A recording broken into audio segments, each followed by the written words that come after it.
I'm joined here this evening by Charles Stewart, who's going to be presenting our webinar, the third of a series of four on Cambridge exams.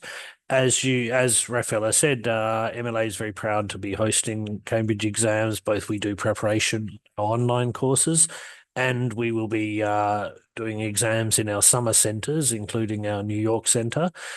We previously talked with Charles about the A2 speaking and the B1 listening exams. And today he's going to be talking about the B2 first writing exam.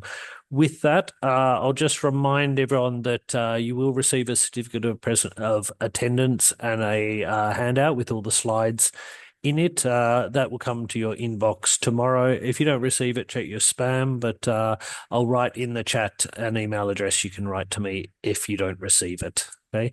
With that, I'll hand over to you, Charles. Okay, thank you very much, Josh. And thank you, everyone, for joining us in this third webinar of a series of four webinars on the Cambridge English qualification exams. In particular, as my colleague said, we will be looking at the B2 First writing paper and having a reflection on various aspects of the B2 First writing paper. But before we get into the aims and into the bulk of the session, let me begin by introducing myself. My name is Charles Stewart, and I do work for Cambridge University Press and Assessment in my role of Professional Learning and Development Specialist. What I do is I travel around a very large region of the world, delivering talks and webinars, workshops, and speaking at conferences on behalf of Cambridge University Press and Assessment. So, with this session today, looking at the B2 First writing paper, my hope is that at the end of the session, that you will have a knowledge of the various building blocks of writing. So, particularly in the B2 First and the more advanced exams as well, considering elements of the building blocks, the basic things and structures that make up a piece of writing. A knowledge of these and how they tie into assessment can then help to inform us in our classes with our students and to help better prepare them for the B2 First exam. So, with that being said, have a look at the screen here. So, I am a teacher trainer now, but for many years I was an English teacher in the classroom. And I can definitely say that my learners in the classroom had a love-hate relationship with writing. And in my career in the classroom, these are various things that I heard my students say. Writing isn't fun. Can we do something fun instead? It takes too long and it's so boring. Or simply, I hate writing. Or today we'll be doing writing in class. Just a general sigh anytime writing is mentioned. In the chat, let me hear from you. What are some things that your students say about writing?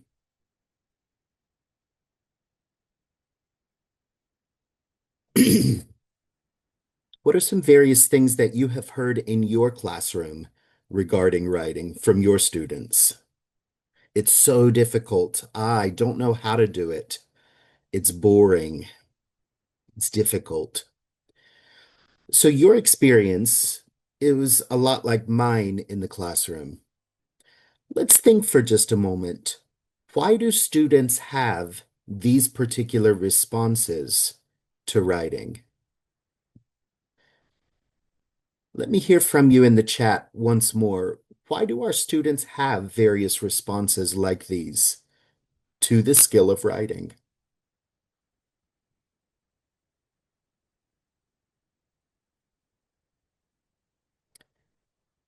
Because it's demanding. They have to use grammar rules. They're not used to it. Yeah, absolutely. I agree with everything that is coming in the chat here. I'm convinced in my own experience in the classroom and in reflecting on my students' disdain for writing, I'm convinced that the reason that most students in the classroom do not enjoy writing is because they don't know how to write. They don't know how to begin. They don't know exactly the things that should be included in a piece of writing. However, there is something that can definitely help with this, and these are called the building blocks of writing. Now, the building blocks of writing are various aspects that come together that are common across many different genres of writings. And these building blocks help make up a piece of writing. Here, I have put 7 different building blocks of writing. Let's go through them one at a time and see if we can guess the word that is hidden. So here we have blank, blank. What do you think that this building block is? Any ideas? It is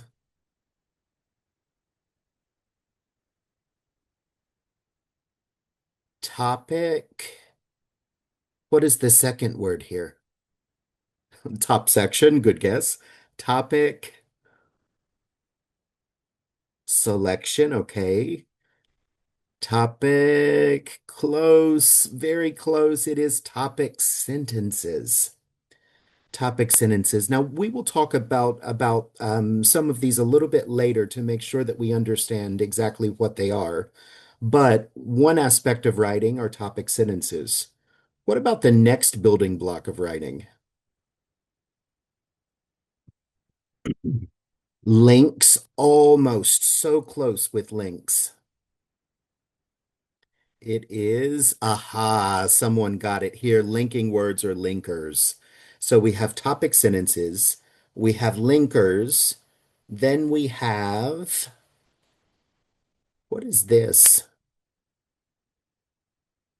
Any ideas? Well done, planning. The next aspect of writing is,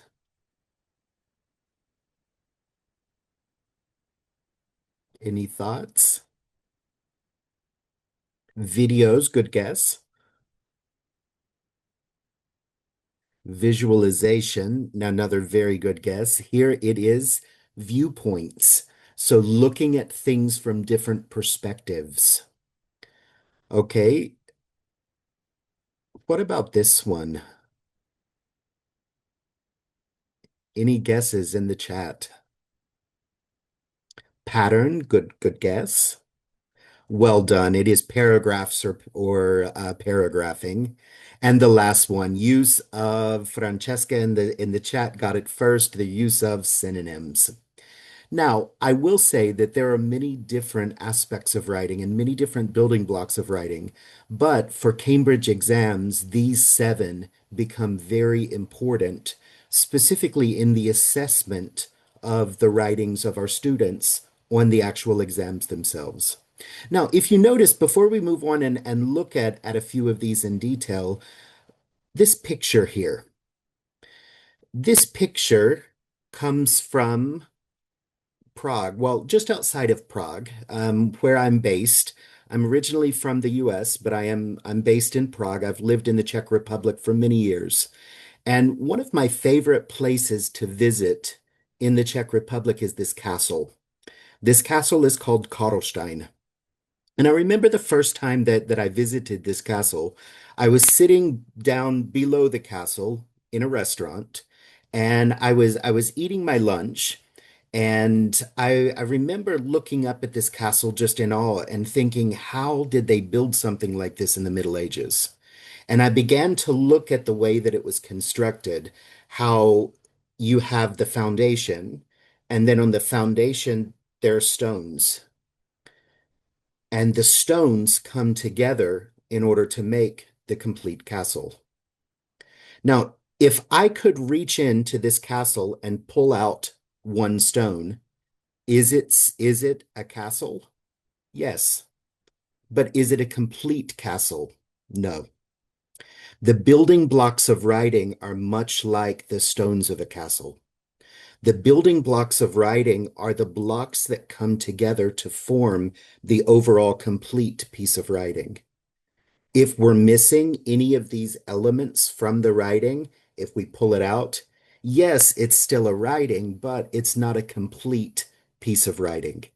and the building blocks of writing come together to form an overall complete piece of writing. Now, in this session today, we're going to look at three of these aspects. We're going to look at topic sentences, linkers, and planning. But in the follow-up email that you will receive from Josh and my colleagues at MLA, I will include aspects of the other three as well. So we'll go over three of these in the session. Three of them will be in the follow-up. So first of all, let's look at topic sentences. So for topic sentences, what is a topic sentence? Let me hear from you in the chat. How would you answer this question? What is a topic sentence? So it's a statement. The main idea, well done. So in a piece of writing, it's a statement. It's a main idea of what?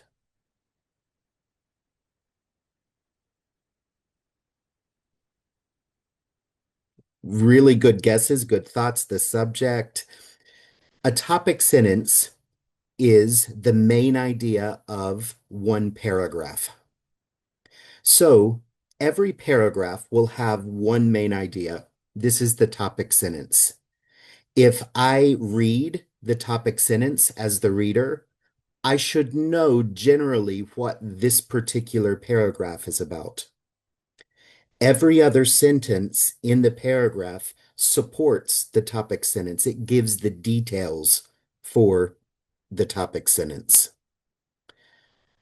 Now, does every paragraph in a piece of writing need a topic sentence?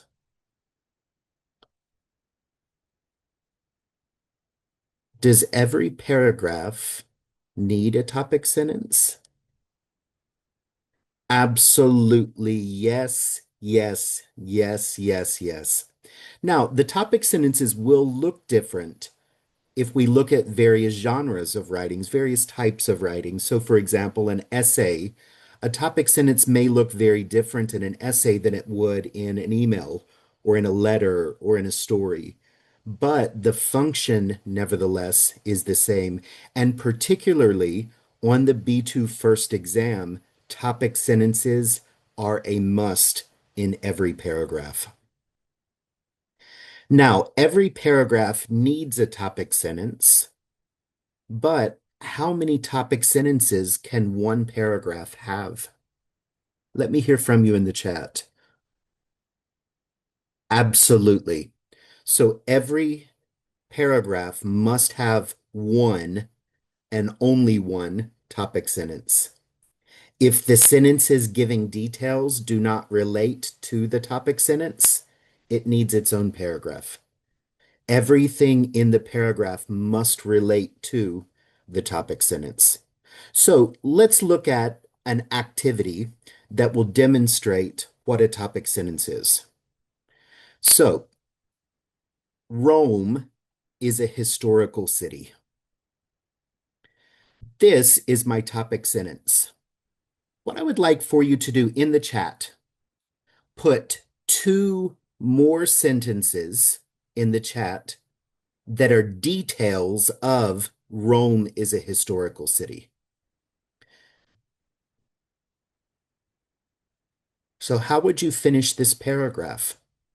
Two simple sentences. Rome is a historical city. Give you a few seconds to write in the chat.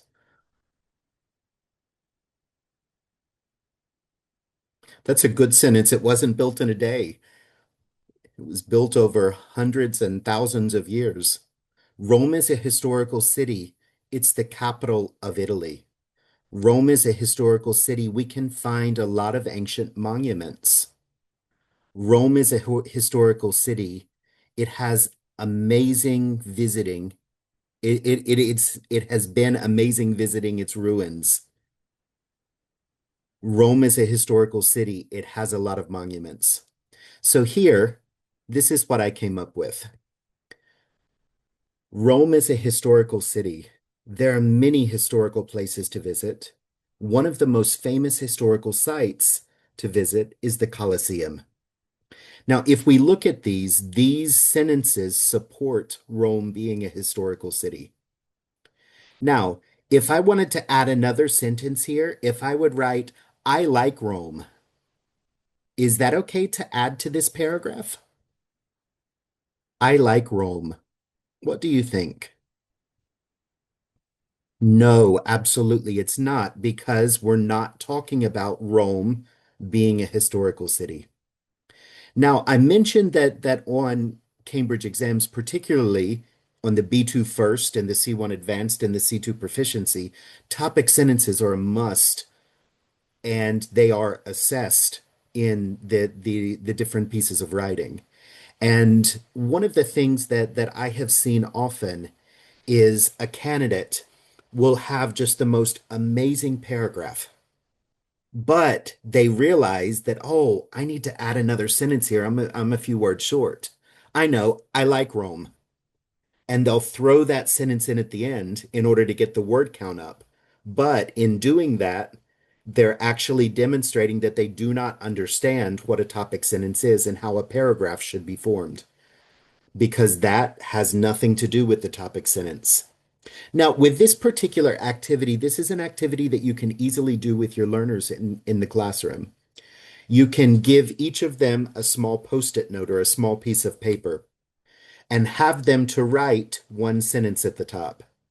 And then, after that, have them to switch their papers with a partner. And their partner has to read the sentence and add two more to the actual post-it note itself or the scrap of paper. And in doing this, this particular activity is a very good activity to illustrate to our learners exactly what a topic sentence is and how it works. Now, some tips that I can give you for teaching specifically topic sentence. Make sure that learners have a lot of practice with this. This is one aspect of writing and one building block of writing that will be very new to a lot of learners. Therefore, in the classroom, make sure that we give them plenty of practice. My advice would be actually, after they learn what a topic sentence is and what it should look like, give them various exam questions. And rather than having them to write the entire paper, just have them to come up with a topic sentence for each paragraph of the piece of writing. And it's okay if you use these questions later in the class, but nevertheless, you're getting them into the habit of always having topic sentences, and you're getting them the instruction that they need on the how to write topic sentences as well. But don't end there. Continually review them in the future.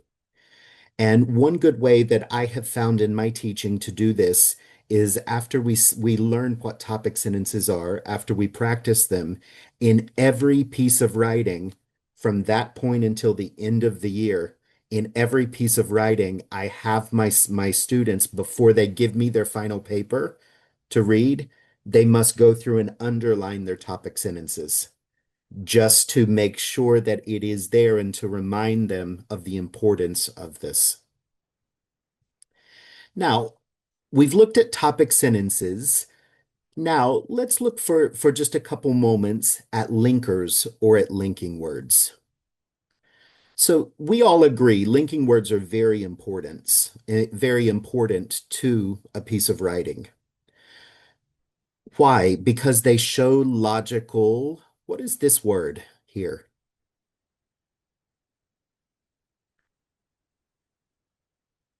Absolutely. They show logical relationships between sentences, between thoughts, between paragraphs, between parts of the essay.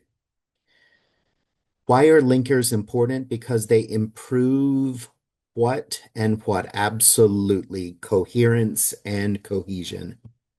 So oftentimes with linkers, linkers are like a skeleton. The linkers is what holds the piece of writing together, much like the skeleton holds the body together. If you pull them out, it falls apart, just like a human body would. The linkers are the bones that hold everything together in a piece of writing. And lastly, linkers are important because they signal the writer's what and what.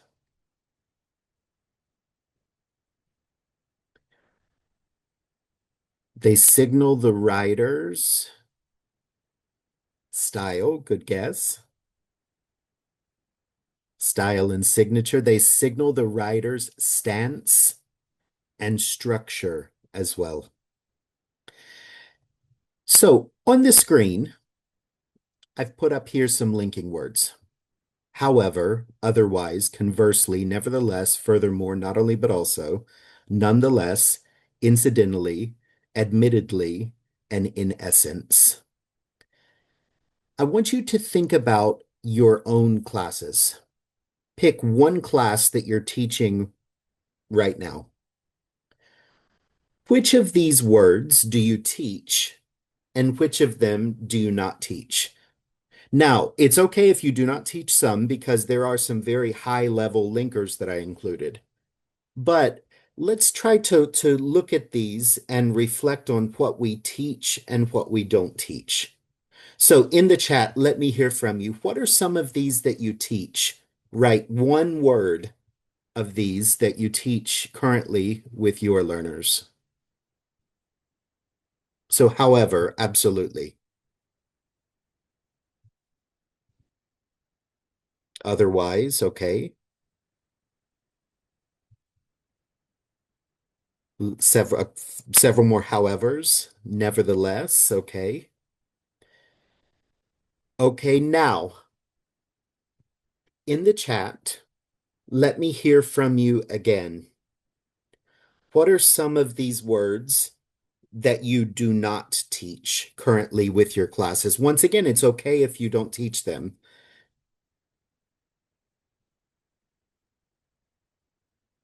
What are some of these that you do not use with your learners or do not teach? So, admittedly, conversely.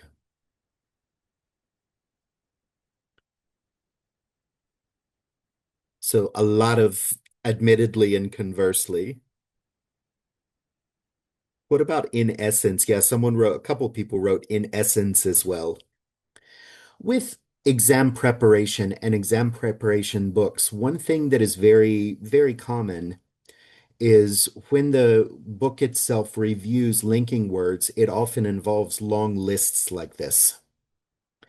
And one of the ways that you can break the list up for your learners to really think about and reflect on would be just simply a sorting exercise. Now, you could do this with slips of paper where they're sorting them physically, but you can also do it in a notebook where they just draw lines and they have columns. Now, usually with my learners, I would have them to make three columns.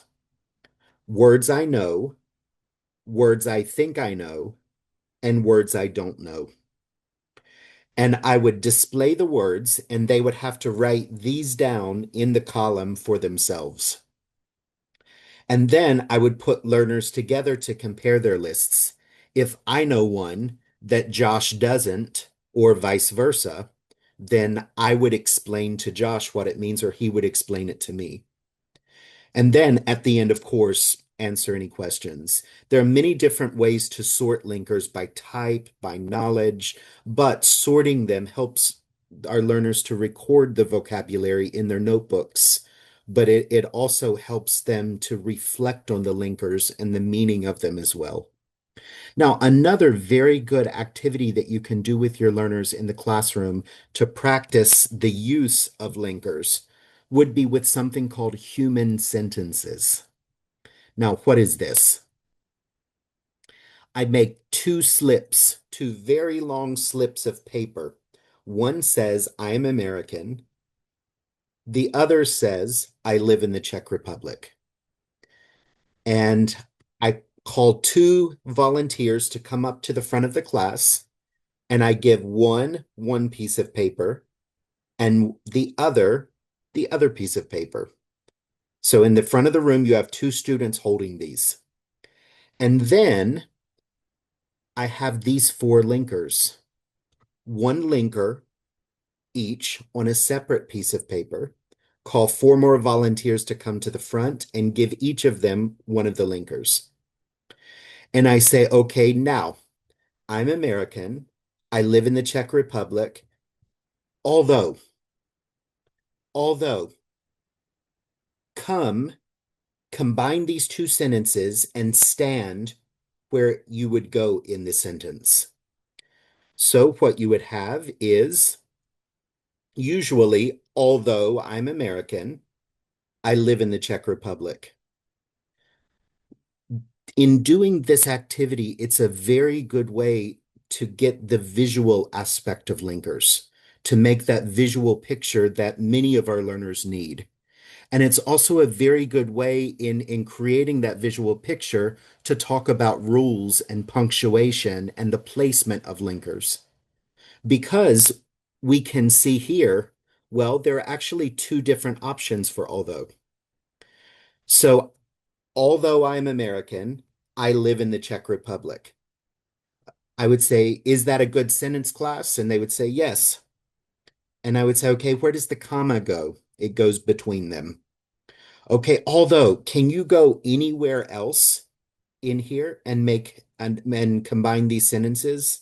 And usually they'll go immediately to the middle.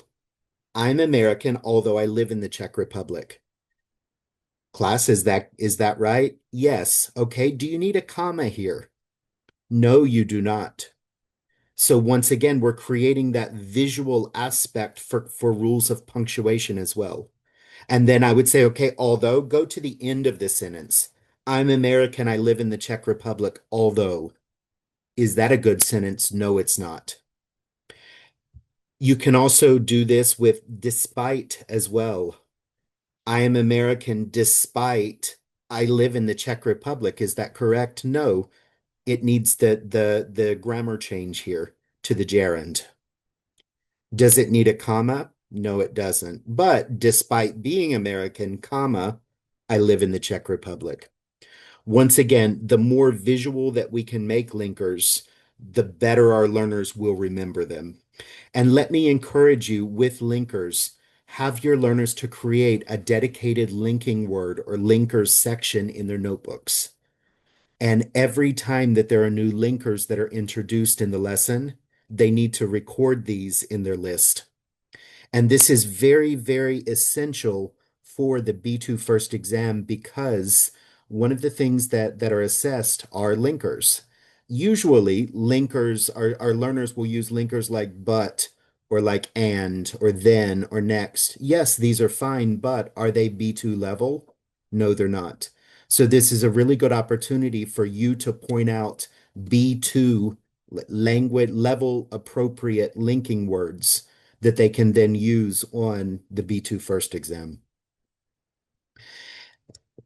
Usually with my learners, just like with topic sentences and underlining them, I would have them to underline their topic sentences, and when they proofread their paper, circle the linking words as well. Once again, we're just drawing attention to it, showing the importance of it, and doing this consistently with your learners will be able to achieve both of those aspects with your learners. Can be a good idea to do some peer correction too, so that they Absolutely. swap papers and then correct each other's and make suggestions and note where the linkers are used correctly. Absolutely. Yeah, linkers are very essential on the B2 first exam and also the C1 advanced and the C2 proficiency as well. Okay, the third aspect, the third building block that I want us to spend just a couple of minutes on is reflecting a bit on planning. Let me hear from you. Why is it important to take time to plan a piece of writing? So my student needs to write an essay. Why is it important that they plan first before they actually start writing? While people are writing, I want to point out that it's something I find a lot of students are not prepared or not told to do. And I think giving them the planning time, giving them the idea that Hmm. planning should be calculated into the time that they have can take actually the pressure off, and Absolutely. rather than giving them a shorter time to write, which I guess it does, it Hmm. gives them more time to think about it. And when they start writing, they know what they're doing. Definitely. And with that, I think it's important that we as teachers take planning seriously as well, and that we show this to our learners, that they see the seriousness of it, because it is essential on Cambridge exams to actually take the time to plan the piece of writing. Okay, so someone in the chat wrote to decide what to include and in what order to write it in. Any other ideas?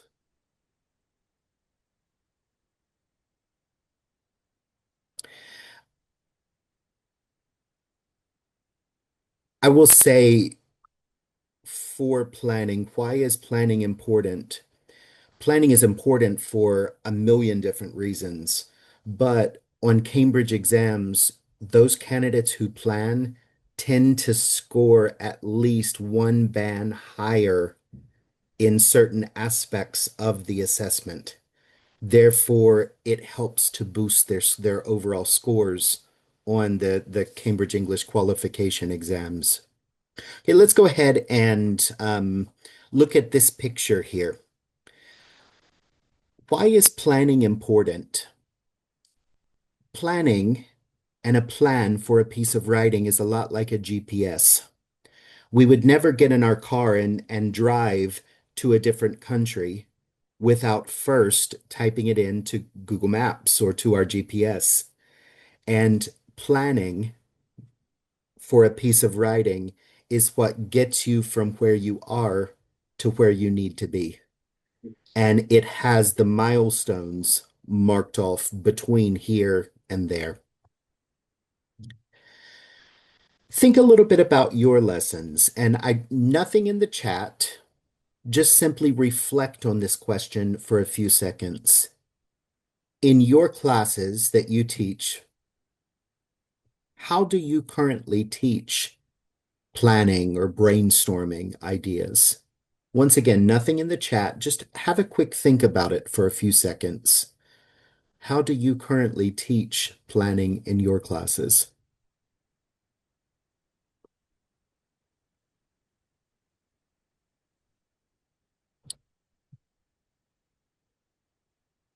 In my own lessons, several years ago, when I was in the classroom teaching exam preparation and preparing learners for Cambridge English qualifications, usually this is how I would encourage my learners to plan, just a very quick concept map. Now, usually in a concept map, we know that in the middle is the main idea. This would be the exam question. And then, for example, on the B2 first, writing part one, the essay, you have three ideas. They give you two, and you have to include the third, which is your own idea. Idea one, idea two, my own idea. And then from here, they could brainstorm very quickly bits and pieces that they wanted to include for each of them. But if you notice here, I would always have them to include a rectangle at the bottom. Why do you, what would they put in the rectangle? What do you think? Any ideas of what we would put in the rectangle for the piece of planning?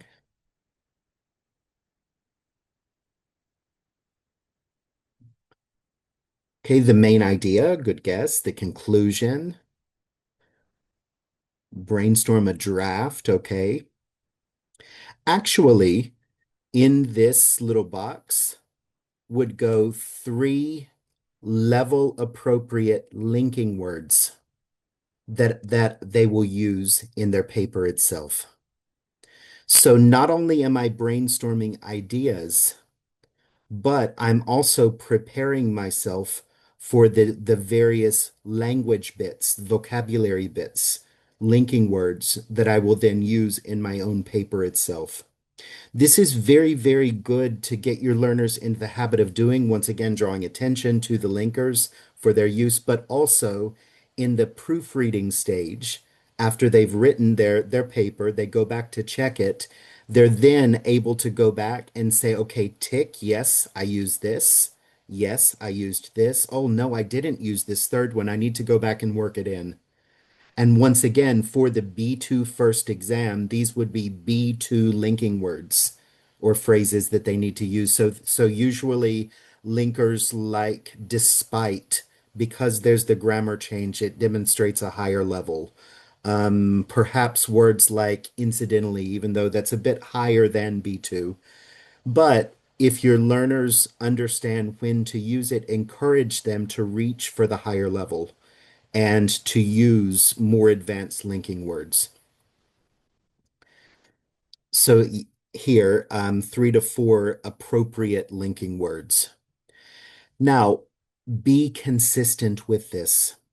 Consistency with planning is the only way that learners will get into the habit of it. Therefore, with my learners in the classroom, I refused to accept their final draft of the paper unless they included a plan as well. And I was very strict with this. And that, oh, I forgot the plan at home. Well, bring it to me tomorrow. If I don't have it tomorrow, then points will be deducted. I would never accept a final draft in the classroom without a plan. I'm enforcing your learners to do this and encouraging them to do it and doing it consistently. It will help to develop the habit of planning. And the more that we can develop this habit in the classroom, the more likely they will be to actually plan when they sit down in the exam itself. Once again, give them multiple questions in the classroom to brainstorm, to create a plan for. Even if they're not writing it, there's still a very good use for giving them a question simply to brainstorm and to plan ideas for. I can't tell you how many essays I've seen that sort of start meandering or don't have any Absolutely. topics for the student. It's very clear that they haven't made a plan. Absolutely. And as I said before, typically those candidates who plan do better, even 1 band point higher than candidates who don't plan. Ideally, for your plan in the B2 first, time management is essential as well. And I would tell my learners your first step is read the question, underline the key things, and then create a plan. Reading the question, underlining, and creating the plan should take no longer than 4 minutes, 5 minutes maximum. Therefore, the more that you do this in class and time them while they're creating these in class as well, it helps to train them for the day itself whenever they are taking the actual exam.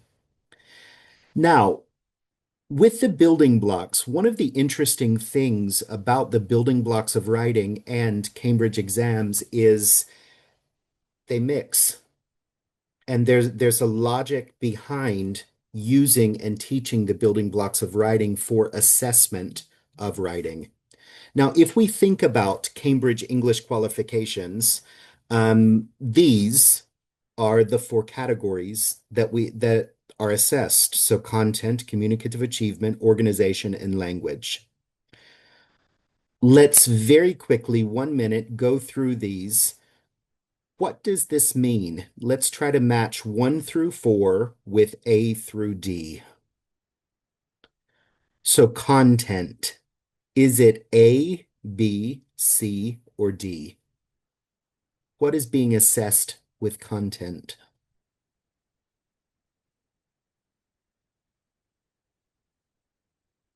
Absolutely. Content is just simply, did they answer the question completely? Therefore, with our learners with writing, content typically is the highest area, the area that the candidates score the most points in, simply because you get 5 points for just answering the question completely. Communicative achievement, is it A, B, or D? Absolutely. So communicative achievement says, okay, they need to write an essay. Does it follow the normal patterns of an essay? Or if it is a report, did they follow the normal structure of a report? And along with that, in an essay typically is formal language. Therefore, things like contractions, things like phrasal verbs, things like idioms, expressions, these are not formal. Therefore, if they use informal language in an essay, they do not understand what an essay is and how it's structured. What about organization? Is it B or D? Absolutely, it is D. So here they look at the overall cohesion, the tidiness, and the mistakes that are made. Are they corrected appropriately? And then, of course, D would be, I'm sorry, number four would be B, range of language, both grammar and vocabulary. Now, with the building blocks of writing, these actually fit into these assessment criteria. So if we think about, for example, topic sentences, if our learners use topic sentences in their essays or letters or whatever they're writing, it helps with organization. Linkers help both organization and language. Paragraphing, communicative achievement, organization. Viewpoints, communicative achievement and organization. Planning helps content and organization as well. And use of synonyms is language. So we can see here that with the building blocks of writing, these fundamental aspects of how every writing is composed and constructed, in using these effectively in our pieces of writing, all four of these areas are considered.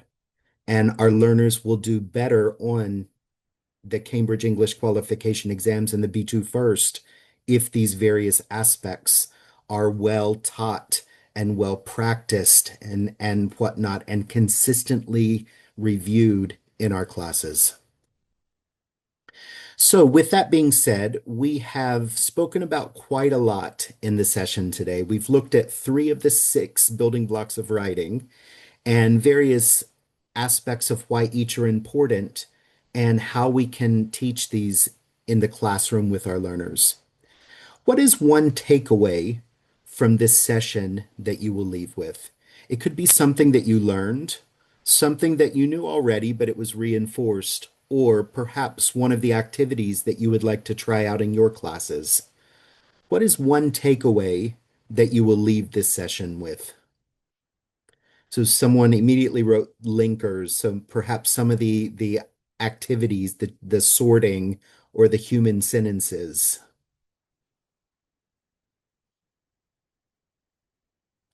So the planning aspect and the importance of planning and how to teach it. So human sentences, yeah, learners really enjoyed this activity, and it's a very versatile activity that can be done with many different types of language as well. Well, I hope that this session has been useful for you. I hope that you're able to take things away from this session that will enhance your own teaching and preparation with your learners. Before I hand it back over to Josh, let me very quickly give you some resources that Cambridge has available for you as teachers preparing learners for the B2 First. I will link each resource with a QR code. Do not scan any of the QR codes. These will be included in the PDF that you will receive in a few days from MLA. So the first resource, of course, is the actual website for the B2 First or B2 First for Schools. A lot of very useful information we can see here that you can refer to in your own preparation classes with your learners. Cambridge also has a new website called the Exam Preparation Journey. And what this does is it takes you through step by step from the beginning of the year until the end of the year when your learners take the exams. And it takes you through step by step with teaching tips and videos, booklets, things like this. And this is available free of charge for teachers who are preparing their learners to take one of the Cambridge English qualifications. For the B2 First, we all are very familiar with the handbook for teachers, but there are also two different guides that are available as well for the B2 First. One on assessing speaking and the other one on assessing writing. For the writing booklet in particular, a lot of very useful tips and ideas and activities that you can use in your classes. Lastly, for the overall skill of writing and helping our learners improve, Cambridge has developed a new tool called Write and Improve. This is a free tool that your learners can use, and through the use of AI and AI that Cambridge has specially developed, it will give your learners various prompts, and after they do the writing, it will give them instantaneous feedback on the writing as well. Therefore, a very good tool that your learners can use and benefit from to help in the development of the writing skill itself. So, with that being said, thank you very much for your participation. Thank you for all of the comments in the chat.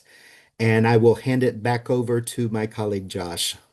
Thank you very much, Charles. And look, on behalf of MLA and behalf of all the participants of not only this webinar, but the two previous ones, I'd like to thank you because that's the last that Charles will be presenting, I believe. But next week, we'll be joined by a colleague of his, Ben Herbert, and he'll be talking about, we'll be sticking on the B2 exam. Okay, because it is a very important and very popular exam. And we'll be talking about the reading and use of English paper, which is it's one paper, but it's worth 40% of the exam. So it is a very important part of the exam. And it's one of those things that sometimes we sometimes think it's self-evident how to answer the questions there. But certainly we're going to get a lot of good ideas about how to train students for that, how to prepare them for it, and what sort of skills it covers. So again, thanks a lot to Charles and to Thank you. Cambridge in general, and thanks to all our participants. We'll be back next week, and you can see in the chat, everyone will receive a certificate and the slides from Charles's presentations today. Okay, thanks a lot, everyone, and thanks, Charles. Thank you. Bye. Goodbye. Bye.